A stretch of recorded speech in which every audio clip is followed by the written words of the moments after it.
Romeo کے نام police رسول کا خط اور اس کا 6واں باب جو 23 آیات پر مشتمل ہے۔ بس ہم کیا کہیں؟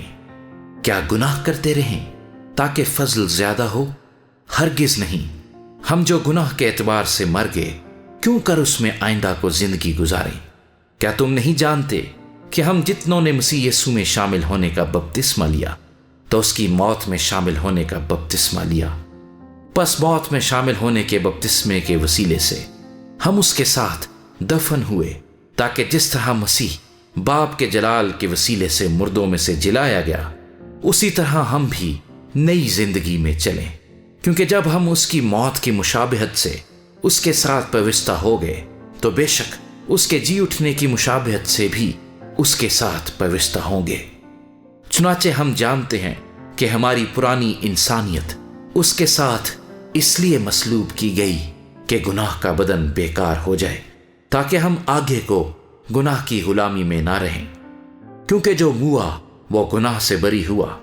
پس جب ہم مسیح کے ساتھ موئے تو ہمیں یقین ہے کہ اس کے ساتھ جئیں گے بھی، کیونکہ یہ جانتے ہیں کہ مسیح جب مردوں میں سے جی اٹھا ہے تو پھر نہیں مرنے کا، موت کا پھر اس پر اختیار نہیں ہونے کا۔ کیونکہ مسیح جو موا گناہ کے اعتبار سے ایک بار موا، مگر اب جو جیتا ہے تو گناہ کے اعتبار سے جیتا ہے۔ اسی طرح تم بھی اپنے آپ کو گناہ کے اعتبار سے مردہ مگر خدا کے اعتبار سے مسیح یسوع میں زندہ سمجھو۔ پس گناہ تمہارے فانی بدن میں بادشاہی نہ کرے کہ تم اس کی خواہشوں کے تابع رہو، اور اپنے اعضاء ناراستی کے ہتھیار ہونے کے لیے گناہ کے حوالے نہ کیا کرو، بلکہ اپنے آپ کو مردوں میں سے زندہ جان کر خدا کے حوالے کرو، اور اپنے اعضاء راست بازی کے ہتھیار ہونے کے لیے خدا کے حوالے کرو، اس لیے کہ گناہ کا تم پر اختیار نہ ہوگا، کیونکہ تم شریعت کے ماتحت نہیں بلکہ فضل کے ماتحت ہو۔ پس کیا ہوا؟ کیا ہم اس لیے گناہ کریں کہ شریعت کے ماتحت نہیں بلکہ فضل کے ماتحت ہیں؟ ہرگز نہیں۔ کیا تم نہیں جانتے کہ جس کی فرما برداری کے لیے اپنے آپ کو غلاموں کی طرح حوالے کر دیتے ہو، اسی کے غلام ہو جس کے فرما بردار ہو، خواہ گناہ کے جس کا انجام موت ہے، خواہ فرما برداری کے جس کا انجام راست بازی ہے۔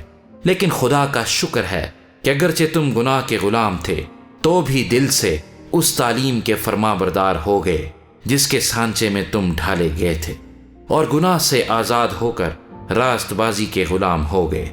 میں تمہاری انسانی کمزوری کے سبب سے انسانی طور پر کہتا ہوں، جس طرح تم نے اپنے اعضاء بدکاری کرنے کے لیے ناپاکی اور بدکاری کی غلامی کے حوالے کیے تھے، اسی طرح اب اپنے اعضاء پاک ہونے کے لیے راست بازی کی غلامی کے حوالے کر دو۔ کیونکہ جب تم گناہ کے غلام تھے تو راست بازی کے اعتبار سے آزاد تھے۔ پس جن باتوں سے تم اب شرمندہ ہو، ان سے تم اس وقت کیا پھل پاتے تھے؟ کیونکہ ان کا انجام تو موت ہے۔ مگر اب گناہ سے آزاد اور خدا کے غلام ہو کر تم کو اپنا پھل ملا، جس سے پاکیزگی حاصل ہوتی ہے، اور اس کا انجام ہمیشہ کی زندگی ہے۔ کیونکہ گناہ کی مزدوری موت ہے، مگر خدا کی بخشش ہمارے خداوند مسیح یسوع میں ہمیشہ کی زندگی ہے۔